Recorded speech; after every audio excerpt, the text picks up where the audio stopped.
Amém. A paz seja convosco. Quando eu falo para orar a respeito da posse, é algo que nós temos que ter dentro do nosso coração como uma motivação de oração, porque dentro desse cenário político que nós temos vivido, em que o nosso presidente e o nosso presidente do Supremo tem feito o que tem feito, tem criado muita luta e muita dificuldade dentro do campo diplomático em relação aos Estados Unidos. O medo, o temor de Estados Unidos não é porque eles estão preocupados com a gente, não. O Brasil está sofrendo. Eles estão preocupados é que aqui seja uma nova Cuba. Na época da Guerra Fria, quando Cuba ele se aliou com a União Soviética, a antiga União Soviética, e ali se colocou, tinha aquele movimento de se colocar mísseis ali em Cuba, quase que se deflagrou a Terceira Guerra Mundial. E aí, por conta da vontade do Senhor, não aconteceu. E o medo dos Estados Unidos é que o Brasil seja uma nova Cuba. Há uma aliança acontecendo dentro da Organização Sociopolítica Mundial, em que os Estados Unidos está se aliando de uma forma muito forte com o Canadá e mais alguns países, já fazendo uma polarização com o objetivo de poder enfrentar China e Rússia, entendeu? Coreia do Norte também ali naquele meio. Então a gente tem que estar sempre de olho, e com essa proibição da ida do Bolsonaro para os Estados Unidos, há retaliações que vão vir. Eu estava vendo algumas declarações de uma pessoa, vai ser muito importante, que vai trabalhar com problemas ocidentais, dentro da região ocidental, e ela, na declaração dela, ela fala que o Brasil tem um problema. Antes era um ex-condenado, e ela fala o nome. Depois ela fala, e agora temos também um tirano dentro do campo judiciário, e fala o nome. E ela fala que ela vai realmente tomar medidas e que isso não vai ficar desse jeito. É lógico que eu volto a dizer, não é algo que eles estão preocupados conosco, não. Mas isso vai influenciar, entendeu? Com retaliações, com embargos, com dificuldades e preços altos. Então nós temos que orar a respeito deste assunto. Para a gravação, a paz seja convosco. Amém. Louvamos a Deus por mais essa oportunidade de estarmos diante do Senhor, podendo louvar, adorar e bendizer o seu santo nome. Retomando o tema da busca da santidade, nós vamos começar um novo tópico hoje, que é uma aplicação prática, como mortificar o pecado. Talvez seja uma das grandes dificuldades do cristão. O cristão, ele tem acesso à palavra, ele tem neurônios suficientes para entender a palavra, mas ele não consegue aplicar a palavra. Então tudo fica muito no âmbito superficial. As pessoas muitas vezes fazem cursos e não aplicam. Pessoas têm diplomas na parede e não fazem. É algo que eu falo em relação à área pastoral. Muitos cursos que as pessoas fazem, e aquilo ali fica apenas como algo que ela fez, algum conhecimento para ela, e não é algo que realmente é colocado para o corpo de Cristo. Então nós temos que entender que a aplicação da palavra é nas nossas vidas, dentro do dia a dia. Mais do que um cristianismo dentro da igreja, é um cristianismo fora da igreja. Sim, nós temos que ter comunhão, nós nos alegramos em estar juntos. Recebi mensagem de algumas pessoas dizendo, estamos com saudade e tudo mais, tal. Mas a comunhão mais importante, ela é a comunhão nossa com o Senhor fora daqui. Nós podendo realmente executar e exercer o papel ao qual nós fomos designados pelo Senhor. Os tempos são maus, nós estamos aqui em 2025, nós estamos mais próximos da volta do Senhor. O Alice, ele ora falando assim, Senhor, antecipa. Ele não vai antecipar, tem o tempo certo. Eu sei que é o objetivo da oração dele, né? É um clamor realmente do nosso espírito em relação à volta do Senhor. Há um tempo certo, outros tempos que ninguém conhece, as pessoas elas tentam adivinhar, mas nós não sabemos quando que esse jogo vai acontecer, mas nós temos que estar preparados para ele. Cada vez mais a parábola das virgens nécias, ela é mais atual, entendeu? É nós estarmos prontos a receber o Senhor nas nuvens. Quando Ele voltar, vai haver uma chamada, não vai haver uma segunda chamada, não vai haver uma repescagem, não vai ter uma terceira volta, entendeu? No sentido de salvação. Então nós temos que estar prontos. E esse tema da busca da santidade, mortificando o pecado, tem muito a ver com isso. O primeiro texto que nós vamos abrir como um texto base dessa explanação é Colossenses capítulo 3, verso 5.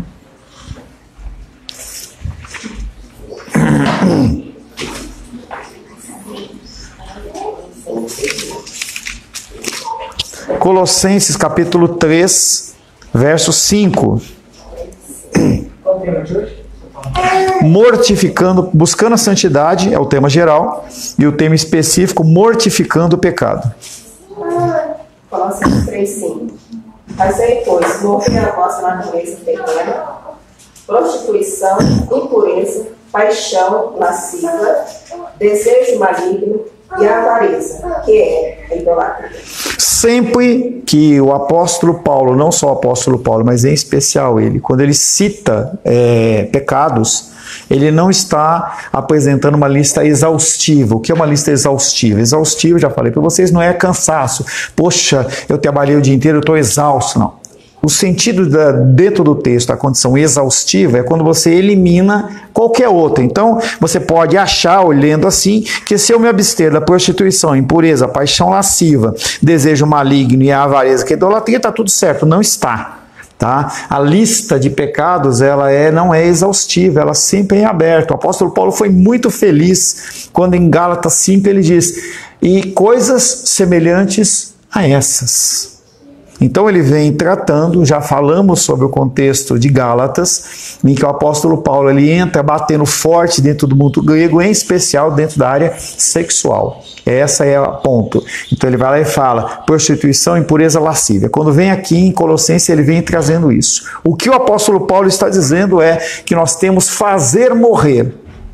Não há algo exterior, esse conceito de pentecostal para neopentecostal, eu vou pedir para Deus tirar isso de mim. Isso é uma mentira. Se você tem, e aí nós estamos iniciando o ano de 2025, e você tem a oportunidade de você olhar para si e pensar no que eu preciso mudar, o que eu preciso fazer. Não é algo que eu necessariamente vou fazer por você. Posso fazer se for uma coisa gritante, vou chamar você e falar, olha, está errado isso. Mas, como nós já meditamos há uns anos atrás a respeito dos pecados intocáveis, há pecados dentro do teu coração que são os grandes ídolos e as colunas dos outros pecados que você tem. E quem conhece eles é você. Então você tem que parar e olhar para si mesmo. Será que eu estou sendo humilde o suficiente? Será que eu estou sendo paciente o suficiente? Será que eu estou sendo amoroso o suficiente? O tema do Glorify hoje, eu compartilhei o texto com vocês, ele fala sobre a questão do amor. O amor, joguei na igreja também. Então ele vem falando que o amor é a grande marca do cristão. Você não identifica o cristão pela riqueza, você não identifica o cristão pelas obras sociais, mas você identifica ele pelas ações de amor. Qual a diferenciação de uma obra social e uma obra de amor? Uma obra social, muitas vezes, ela é feita apenas com o objetivo de receber louros de, poxa, você foi demais, você fez isso. A atitude de amor, ela suplanta isso. Nós temos que pensar sempre na condição do amor. O apóstolo Paulo ele vem falando que a gente tem que fazer morrer. A Ingrid não vai fazer morrer no Alice. O Alice não vai fazer morrer na Ingrid, eu não vou fazer morrer na Rosângela, a Rosângela não vai fazer morrer em mim. Eu tenho que fazer. Não quer dizer que nosso cônjuge, nossos familiares, eles não podem nos auxiliar, nos mostrando ou nos ajudando nesse mistério. Quando nós pensamos em Mateus, em que a pessoa pecou, eu vou lá na Diene e falo, Diene, você pecou, não faça mais isso. Chamo uma testemunha quando ela não se corrige. Quando ela não se corrige, eu trago para a igreja. Esse é um objetivo de você trazer para mais pessoas estarem intercedendo e também ajudando a pessoa a não se acostumar com aquilo. Porque o pecado, ele faz com que a gente se acostume. Você começa a olhar e fala assim, eu não peco tanto, eu sou um pouco melhor. E nossa comparação sempre é a nível humano. O Novo Testamento não deixa qualquer dúvida de que a santidade ou a busca da santidade é a nossa responsabilidade. Nós, como homens, temos uma responsabilidade a respeito do nosso lar. Vi um videozinho muito rápido lá na internet, muito bonitinho, eu não consegui, aí entrou um monte de coisa lá, perdeu. E aí mostrava um monte de passarinho bonitinho, azul, né? Aparecia a mamãe passarinho, os passarinhos pequenininhos e o papai passarinho na chuva. Ele abriu as asas, ele fechou assim, fez um negócio muito legal, ele fez uma cabaninha. Então nós temos essa condição, nós temos a obrigação. Nós não podemos simplesmente transferir a responsabilidade para o outro. Ah, poxa, a Luísa é desse jeito, então, poxa, é difícil lidar com ela. Eu lembro da irmã Naudiceia com o irmão Cláudio, quando a gente falava, pô, o irmão Cláudio é legal, tudo mais, tal. Aí ela olhava e falava assim, leva ele para casa, passa um dia com ele, entendeu? Passa um dia com ele que você vai ver como ele é. Essa condição dessa transferência, ela é muito fácil. E aparentemente tira a nossa responsabilidade, mas não tira. Eu sou responsável pela vida da Rosângela e pela vida da Luísa. Independente do gênio delas, eu sou responsável como homem. Eu sou responsável como pastor. Se desejarmos de fato buscar santidade, temos de agir decididamente. Você tem que falar, eu vou fazer. Tanto que amor, ele é uma decisão. Você tem que decidir mudar o seu jeito de ser. Eu tinha algumas dificuldades, né, com a Rosângela e eu falei para ela assim, esse ano eu vou procurar eliminar isso. Entendeu?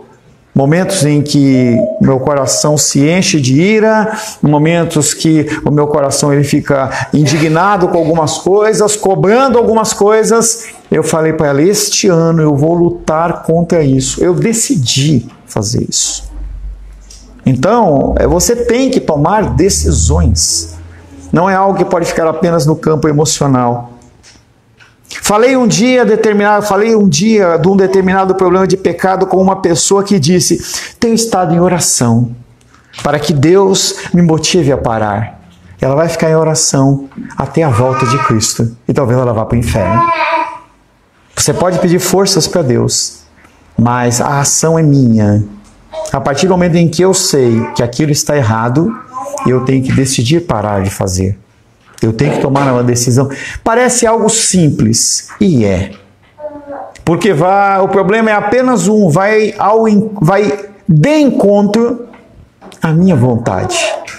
Eu desejo coisas, eu quero coisas. Vi um vídeo de uma mulher que se dizia profeta na internet, e ela falava a respeito de criptomoedas, e ela começou a falar algumas coisas, e ela falou assim...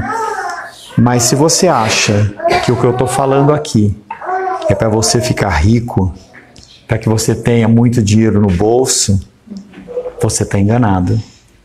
Os recursos que Deus nos entrega são para que nós tenhamos sim uma vida boa, mas sóbria.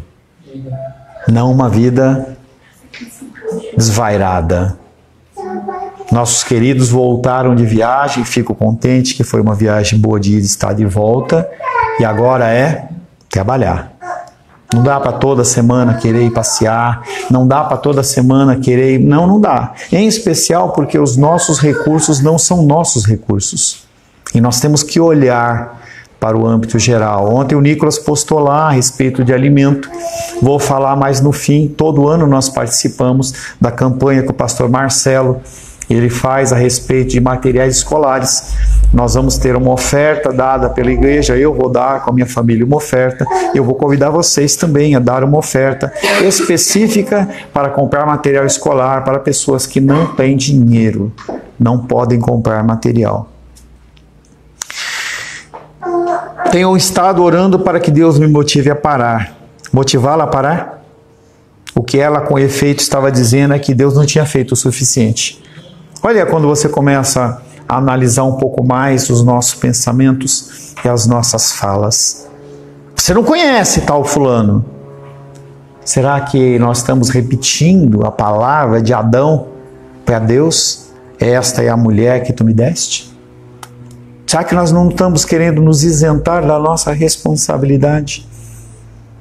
É muito difícil ser homem nos dias de hoje, porque o mundo, ele nos leva a sermos meninas, a sermos cada vez mais moles, cada vez mais benevolentes, no sentido de permitir qualquer coisa.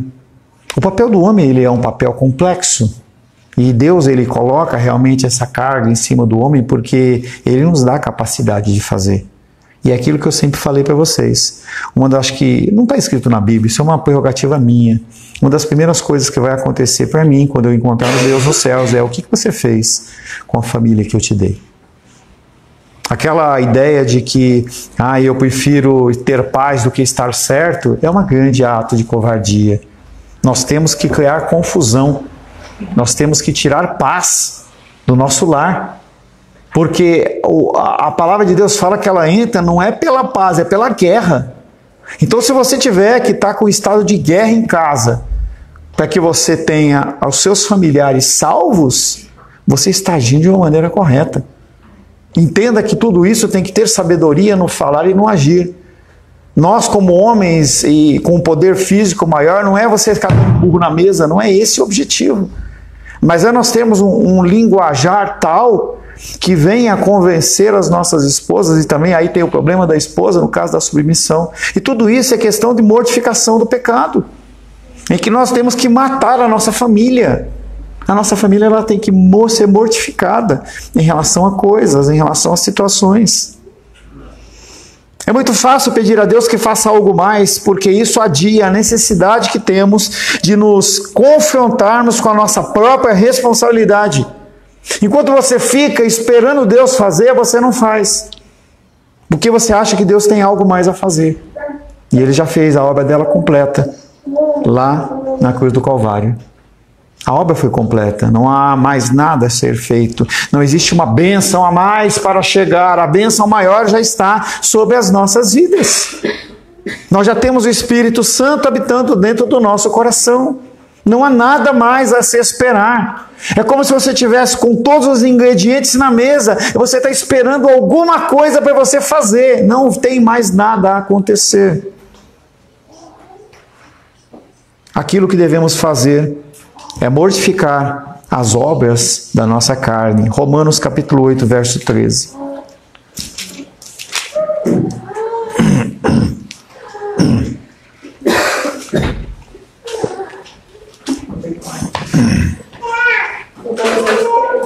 Romanos capítulo 8, verso 13.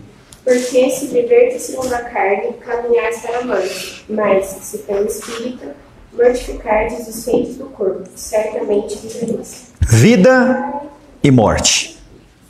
São dois parâmetros. Não existe o zumbi. Não existe aqueles que andam mortos na rua. Não existe isso. Existe vida e existe morte. Manu, não é hora de brincar, senão você vai sentar com a mamãe. Tudo bem? Não existe um meio termo. É vida ou é morte. Ou você escolhe o caminho da vida, que é o caminho do Espírito, ou você escolhe o caminho da morte. Não existe outro caminho. E a escolha é minha. Eu escolho este caminho. Novamente. Se viverdes segundo a carne, caminhais para a morte. Como que eu vivo na carne? Fazendo o que eu quero. Tomando as minhas decisões. Olhando para as Escrituras Sagradas como apenas mais uma referência. E assim eu vivo na carne. Muitos de nós aqui na igreja vivem na carne. E no fim da sua trajetória, vão encontrar Satanás dentro lá do inferno. Está amarrado, não adianta se amarrar. Porque a consequência do seu caminho, das suas decisões, é o que vai levar à consequência de onde você é. Se você é filho, você busca viver segundo o Espírito.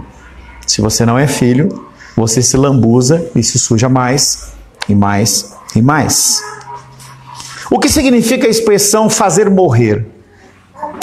A Bíblia, a versão King James, usa o termo mortificar, De acordo com o dicionário, fazer morrer ou mortificar significa destruir a força, a vitalidade ou funcionamento, dominar ou amortecer.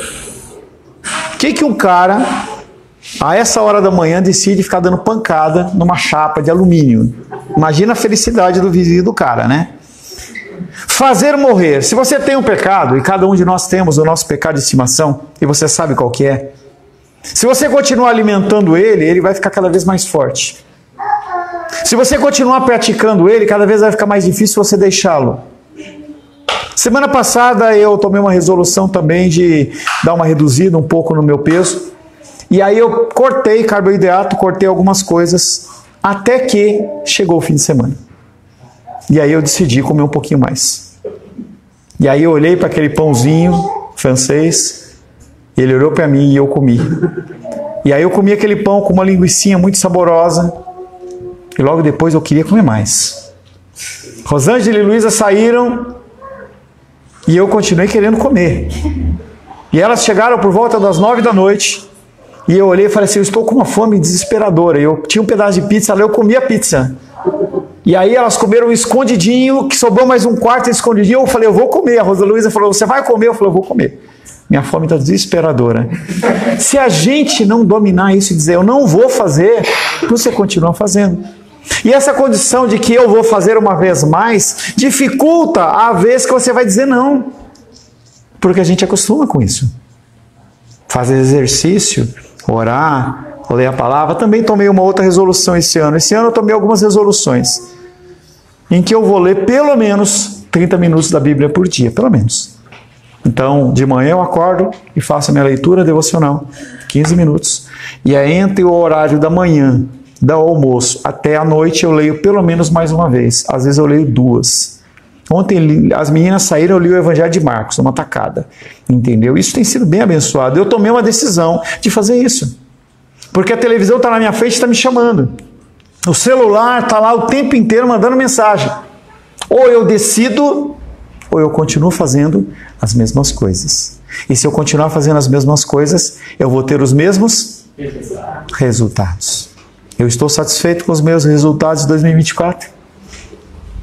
Financeiramente, você está satisfeito com seus resultados de 2024? Foram bons ou podem ser melhores? Se você continuar fazendo a mesma coisa, você vai ter resultados melhores ou você vai ter os mesmos resultados? Se eu estou com dificuldade com a minha esposa emocionalmente e eu continuar fazendo as mesmas práticas, vai mudar alguma coisa? Ou eu mudo ou eu continuo o mesmo? Fazer morrer as obras da carne é, portanto, destruir a força e a vitalidade do pecado. Quando ele tenta reinar no nosso corpo, nós precisamos eliminar o oxigênio desse pecado. Quando foi no sábado ou sexta, não lembro, acho que foi sexta ou sábado. A Rosângela falou assim, poxa, vamos fazer um churrasquinho, vamos fazer uma carninha? Eu falei, vamos. E aí eu estou fazendo de um modo diferente para esquentar a brasa e percebi que se você não deixar o oxigênio lá dentro, você vai demorar muito tempo para formar as brasas. O oxigênio faz com que a chama ela pegue e perdure. Em relação ao pecado, se você continuar alimentando com imagens que te trazem sensualidade, você não vai abandonar nunca a pornografia. Se você continua no seu videogame fissurado naquilo, ou em séries, Netflix, o que quer que seja, você não vai conseguir abrir mão daquilo. Porque aquilo é um oxigênio. Com o Netflix, com a Prime, com o HBO, entendeu? O que acontece? O cara te lança uma série inteira com 20 episódios, 15 episódios. E você sempre quer ver o que vai acontecer no comecinho do próprio episódio. Você acha que o cara que fez aquilo, ele não fez de propósito? Colocar uma situação de tensão no fim do capítulo para que você queira ver o próximo? Você acha que se fosse um fim xoxo, você ia ficar motivado a ver? Pecado é a mesma coisa. Tudo aquilo que nós vamos falar um pouco sobre essa condição do domínio. O que nos domina? Devemos entender claramente que a mortificação, embora seja algo que nós fazemos, não pode ser levada a cabo na nossa própria força. Que coisa diferente e estranha. A responsabilidade ela é minha Eu tenho que identificar, eu tenho que fazer o plano de ação, mas eu não tenho força para fazer. Porque a força vem de Deus. Só que essa força você já tem. Provém dele. Sem santidade, Ele nos concede a condição de nós conseguirmos vencer a nossa própria carne. Ele nos concede. A mortificação pela força própria, e muitas pessoas tentam. Eu vou parar de beber, eu vou parar de usar drogas, eu vou parar de adulterar, eu vou parar de ver pornografia, eu vou parar, e eu decido fazer. E não consegue fazer nada. Quantos propósitos foram feitos dia 31 de dezembro de 2024 em relação a 2025 e eles já naufragaram? Vou mais na academia, vou comer menos, vou fazer isso, vou fazer aquilo. Olha, não, depois eu faço. Tinha um desenho, eu não gostava muito, mas tinha algumas figuras interessantes, que era do Popeye. E ele ainda passava em preto e branco aquele desenho, e era um desenho muito mais antigo do que eu. E tinha um personagem lá que era o Dudu, e ele era gordinho. E aí o papai falava assim, você vai fazer regime? Ele falou, na segunda-feira eu começo. É exatamente essa condição que nós tratamos o pecado. Semana que vem? Mês que vem? Ano que vem? Na década que vem eu faço?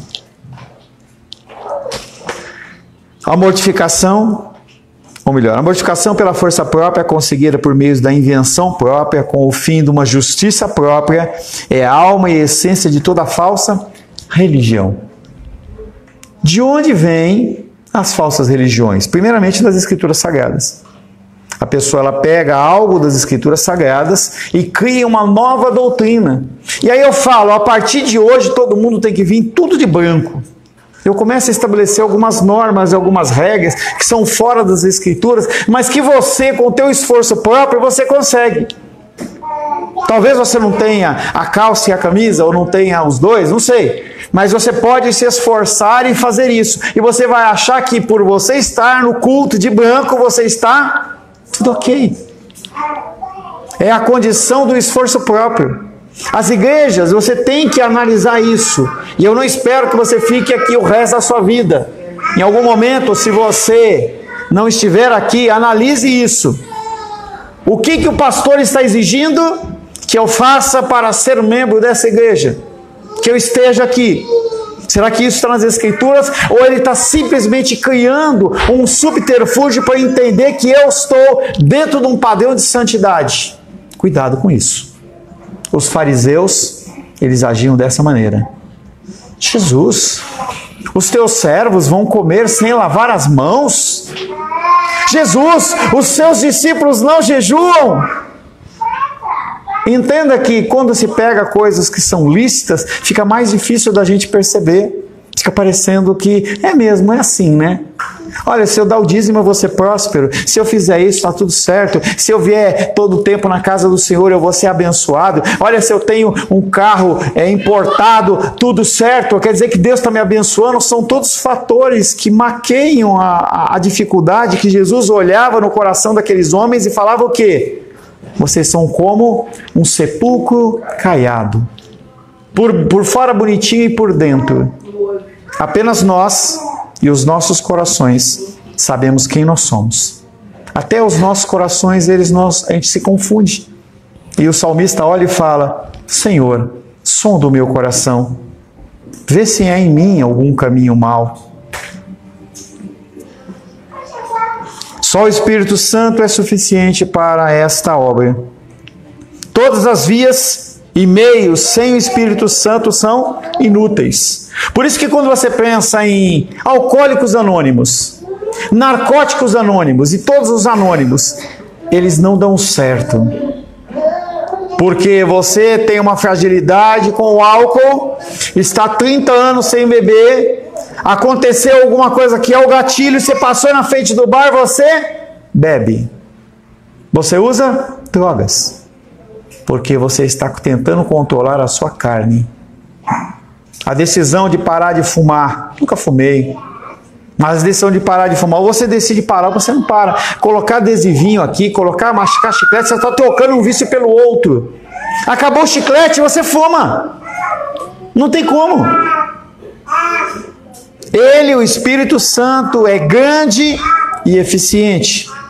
Ele é quem dá a vida e força aos nossos esforços. Eu quero fazer fogo, Ele me ajuda a fazer fogo.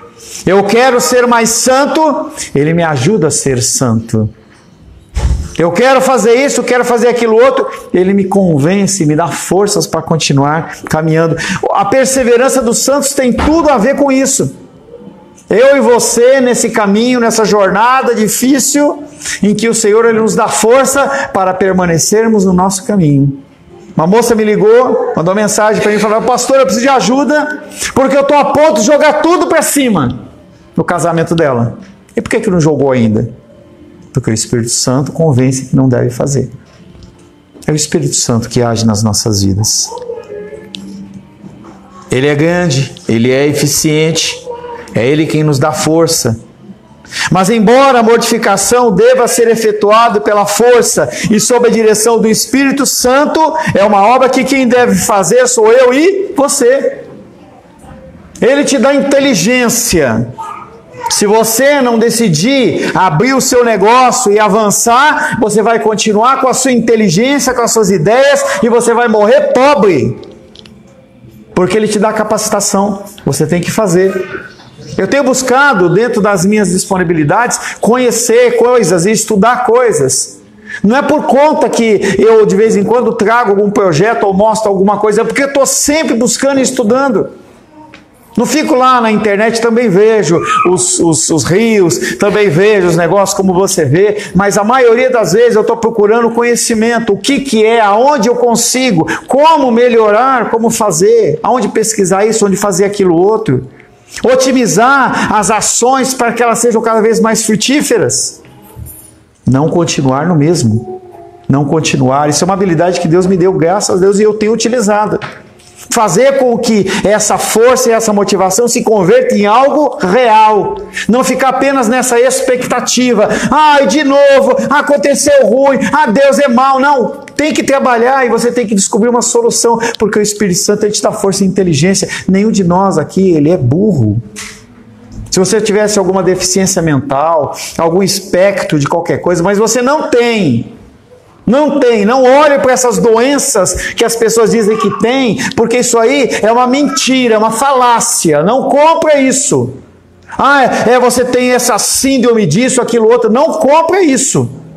Porque eles querem fazer com que você entre no conjunto dos bois, da boiada, tendo o mesmo tipo de resposta. Eu estou ansioso, eu não lido com a minha ansiedade, eu vou lá e tomo ansiolítico. É isso que eles querem. E aí você fica refém, você fica preso. Eu não consigo mais resolver nada sem tomar isso. Eu não consigo resolver nada sem tomar aquilo outro. Eu preciso de tomar um gole de cerveja para eu poder ficar solto, que senão eu não fico solto. Eu preciso disso e daquilo. Não, você não precisa. O que você precisa é do Espírito Santo que está dentro de você. E aí você, na sua caminhada, você vai tirando esses carrapichos que estão na tua pele. Quando eu ia pescar com meu pai, quando eu era menor, a gente andava lá no meio dos matos, quando eu parava, que montava as linhas tudo lá, eu ia tirar os carrapichos da minha meia. Tire os carrapichos da sua meia. Pare e deixa aquele negócio ficar cutucando você não. Tira ele, mas para fazer isso. Embora a mortificação deva ser efetuada pela força e sob a direção do Espírito Santo, ela é todavia uma obra que eu e você devemos fazer. Sem a força do Espírito Santo não haverá mortificação, mas sem o meu trabalho na sua força também não haverá mortificação. Eu não estou falando de salvação. Salvação esquece. Eu estou falando de você ser crente. Aplicar as palavras, o cristianismo na sua vida. Não estou falando de salvação, eu estou falando de melhoria dentro do cristianismo que você apresenta. E é diferente. A pergunta crucial é essa: como é que destruímos a força e a vitalidade do pecado que existe em nós? Essa tristeza, essa dependência, esse vitimismo. Você não é vítima de nada. Como que você é vítima se você tem o próprio Deus habitando no seu coração? Enquanto você fica nessa posição de vitimismo, você continua lambendo as suas próprias feridas.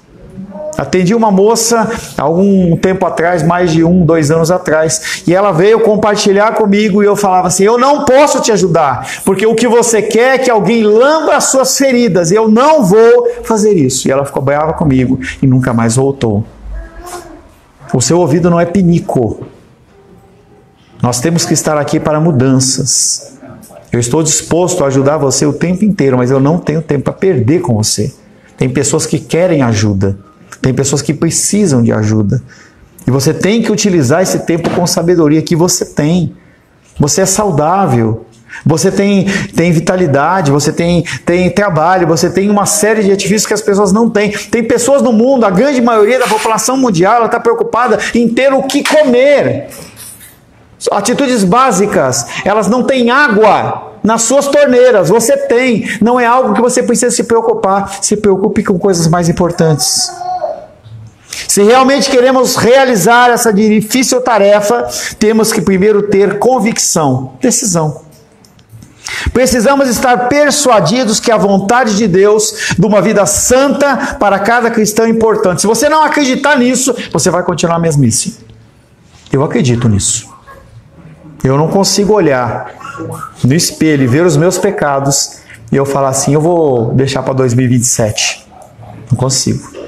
Pode ser que no final de 2025 a Rosângela olhe para mim e fale assim, olha, você prometeu que você ia fazer isso, mas você pisou na bola demais. E talvez eu me sinta fracassado.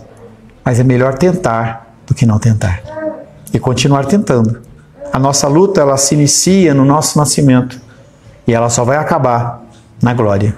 Não dá para você antecipar a volta de Cristo. Se a gente soubesse uma data, seria muito interessante. Eu vou viver minha vida do jeito que eu quiser quando estivesse chegando essa data. Agora eu vou colocar em ordem. Estava vendo um filme ontem com a Rosângela, em que o cara estava com uma doença degenerativa, em que o médico falou, você tem semanas. Não meses, semanas. No máximo 1 mês. Você tem que resolver o que é urgente. Viva dessa maneira. Se você tem alguma dificuldade com um ente querido, resolva. Se você tem uma pendência financeira, resolva. Se você depende de demonstrar amor por alguém, demonstre. Não espere. Não dá para esperar. Não dá para esperar. Precisamos estar persuadidos que a vontade de Deus é que nós tenhamos uma vida santa. Devemos acreditar que a busca de santidade é digna do esforço e dor. Sim, dor. Traz dor você buscar ser santo. Perdi. Que são necessários para mortificar as obras do corpo. Precisamos estar convencidos de Hebreus 12, 14.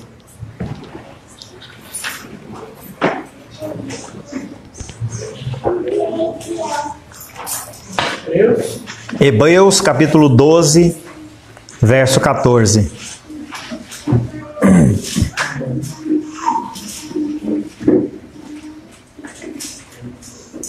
Segui a paz com todos e a santificação, sem a qual ninguém verá o Senhor.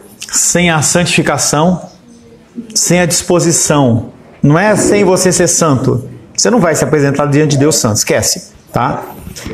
Sem a disposição no seu coração de você mudar, você não vai ver o Senhor.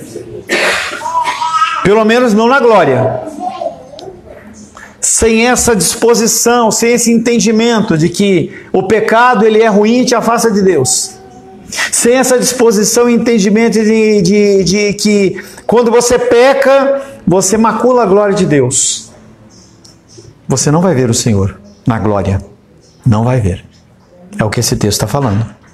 Não só devemos desenvolver uma convicção por viver uma vida santa de uma forma geral, mas precisamos igualmente desenvolver convicções em áreas específicas de obediência. Tudo bem.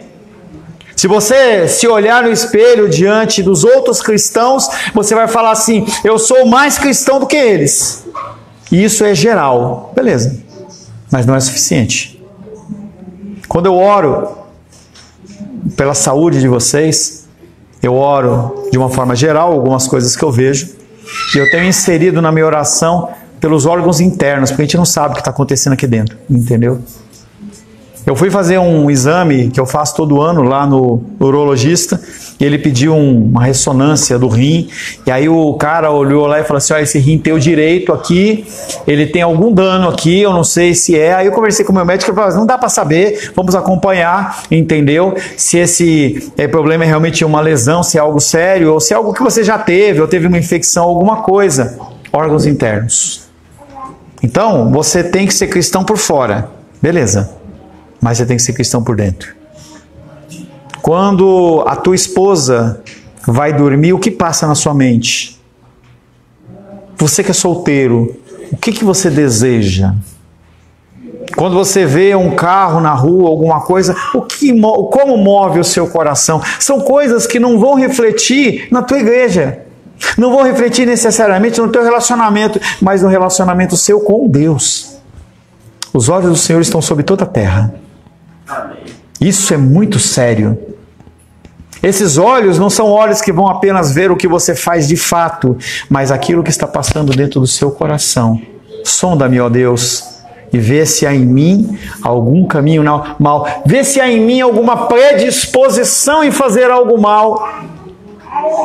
Se tem algum dolo no meu coração, um desejo que é fora do contexto correto.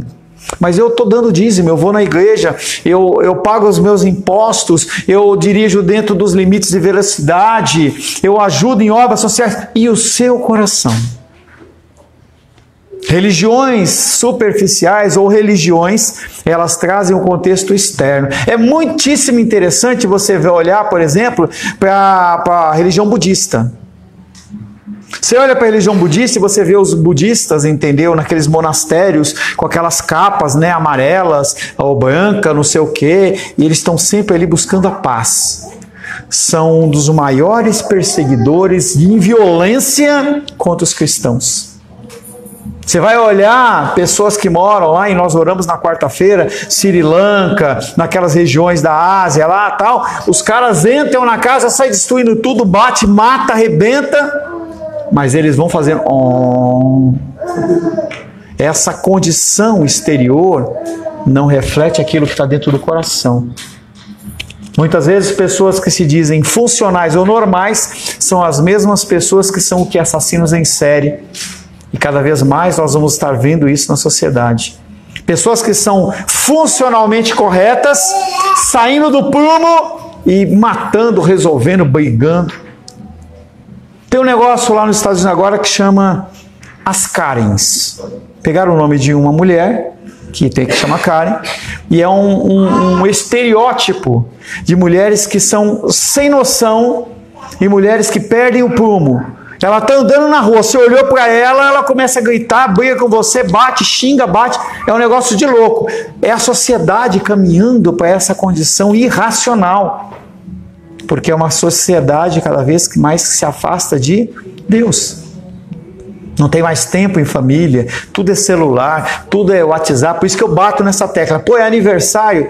Quem que é que vai? É o Pedro que faz de janeiro, né? Agora? Cara, para de mandar mensagem no WhatsApp e liga para ele. Pega o telefone e liga.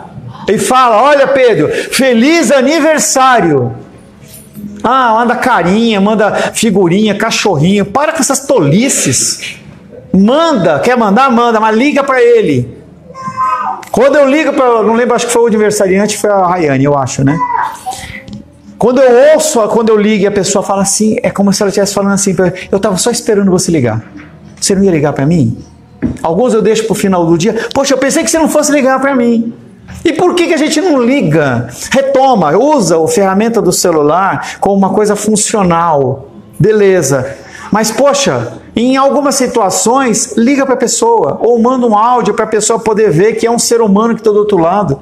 Cada vez mais a gente vê a inteligência artificial com bots e tudo mais, mandando mensagem, entra nisso, faz aquilo, aquilo outro. Você não sabe se é mais pessoas. Liga, conversa. Que nós possamos mortificar a nossa carne, ainda tem muito para a gente caminhar, mas agora nós vamos para o nosso intervalo, porque, afinal de contas, saco vazio não para em pé. Deus te abençoe e te conceda a graça.